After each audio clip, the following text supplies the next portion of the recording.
Welcome to Friday night on BBB1. In 14 minutes we have the results of this week's lotto with the estimated jackpot standing at 14 pence. But first, a man in his garage who's forgotten to do an intro to this video, which is why I'm doing this in this stupid voice. Thank you. Pim pim.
And that is version 2 of the Clipper Bitter, ready to go.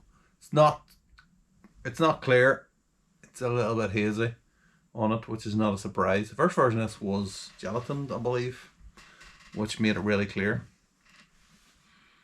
Oh, it smells good. That one's au naturel, and yeah, it shows. A few bubbles going up. Doesn't look crazy carbonation. It was actually, I poured a pint of this last night and I noticed that it was still on the gas. And normally I take the beers off the gas throughout the week, but that must have been sitting on for like the last 2 or 3 weeks on the gas the whole time. And I was just commenting to myself about how it hasn't overcarbonated like most of them normally do for me if I leave them on the gas, but it's absolutely not, which is good. And I haven't run out of gas. In case, if that's what you're thinking, I haven't actually run out of gas. So yeah, it's like a decent. I mean, I expect it to be a foamy mist, but it's not high. There's hardly anything going on. A few bubbles going up. We'll soon see whenever we dig into it. So anyway, looks good. It's not too dark. I don't like my bitters too dark. That's about as dark as I like them, which is okay for me. I don't actually know what the ABC on. This was, my hands are freezing cold, and I've just been complaining about having to control that camera with cold fingers and touchscreens and stuff. It's just horrible. It's not good at all. Doesn't actually give the bloody thing. Of course it doesn't. 12.2 EBC, which is quite light. It is quite light, isn't it? But that'll do me. So just to run through the recipe then, this is version 2. Version 1, it's pretty much the same as version 1, except I've added a little bit more base malt, which is, I think it's Maris Otter, low colour Maris Otter, and added a little bit more wheat. And when I say a little bit, I mean 20 grams and 200 grams, something like that, of the pale malt. So not an awful lot. It was just to try and get it up to over 4%. The last version I thought was a little bit, it was really nice. It was a little bit light mouthfeel. It came out 3.9, I think it was, or 3.8, one of the two. And really nice, but I thought maybe try and get a little bit more of a body onto it. We're still pouring out of the keg too, so I don't have a hand puller or anything like that, so it would obviously be better than that, but we can only go with what we have. So there we go. On the nose, it's the same as before. It's just delightfully toasty. There's maybe a little bit touch of like a hedgerow type of aroma on it. Now there's East Kent Goldings in this all the way through, which maybe there's where that coming from, but yeah, very pleasant. Lots of toast though. Toast and jam. Let's say that. Which is what it should be, shouldn't it? Okay, I'm going in. Cheers.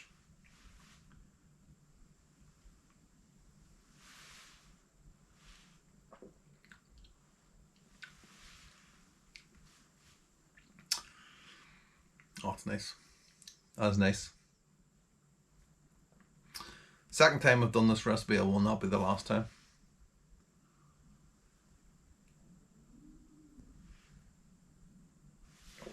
Don't know if you heard that sound like an elephant. Or someone with a drill and it's echoing across all the fields. Like that. Anyway. Okay, I mean, look at the lacing on that. Before we even get going, look at the lacing on that. Oh my God, look at that.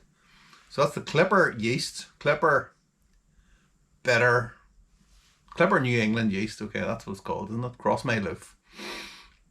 And it says on it's for New England IPAs specifically, but it is, so then at the bottom of the description says something like similar to London Ale 3. So that is, I don't even know if any of this is true, but apparently it's supposed to be, or possibly the Boddington strain. Boddington's being a bitter, so that would suggest that this will be good for doing bitter. It is. It's a very good use for doing bitter. I would recommend it to anybody. Definitely give it a go. See what you think. Very nice.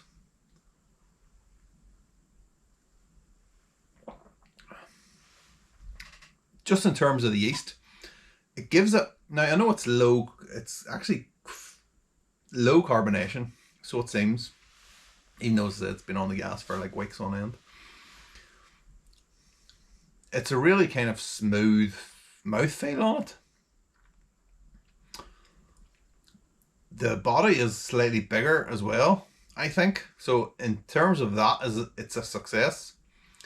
Because obviously before I thought it was just a little bit too light. This is still quite light, but I do feel that it is bigger than it was the last time. The other thing between the versions I wanted to check was the first version was done under pressure, fermented under pressure. This is just fermented normally in normal fermenter. So I was curious of what the taste was like. So what does the taste like then? So, I mean, just while we're on the yeast, there is a little hint of like apple or something off that. Now, not apple as in this thing hasn't fermented out properly, but apple as in definitely something coming off that yeast.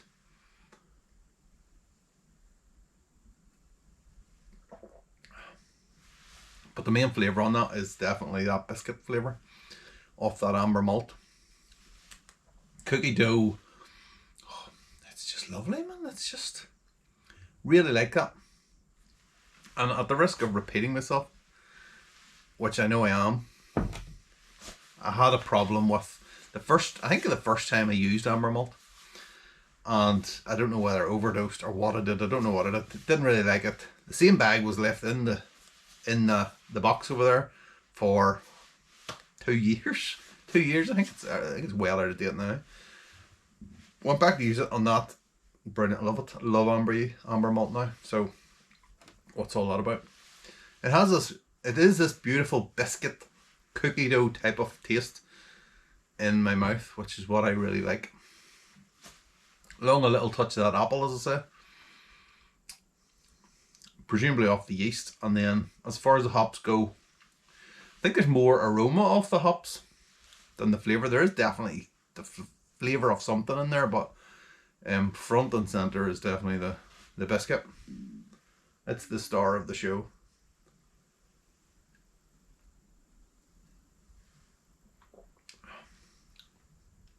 God damn, that's nice. That is absolutely lovely. So I think actually that is better. That is definitely better than the first version in terms of the flavour. I think it is actually better out of a normal fermenter than it is out of the pressure fermenter. The pressure fermenter was really good. It's hard to tell, to be fair, because you're relying on memory, and my memory's like, I drink too much and my memory's not very good. Let's just skip to the end there. So ideally you'd want a side by side, but from memory, and I don't know if it's recency bias or whatever, that is the one. I think that's better, just out of a normal fermenter. So you're very happy with it. So that is another recipe then that we have. I think, I don't know that we've quite perfected yet, but it's definitely one that will be on the taps regularly. And if it's on the taps regularly, that means I can do double batches of it, because I know what it's going to turn out like, and it won't fail, and it will be good. So that's quite a few now. Bitter was always one of the styles that had never quite worked out, and I think we have now. So yeah, excellent. So as I say, if anyone hasn't tried using the Clipper yeast across my loaf, try it in a bitter to see what you think and let me know, because I really like it. It works. It really works well. Unlike a New England IPA, it doesn't ferment out, leaves all that sugar in there, which again makes a bigger body, smooth the taste, goes down well. Lovely stuff. What's not to like? So anyway, happy Homebrew Wednesday. Cheers. See you next week.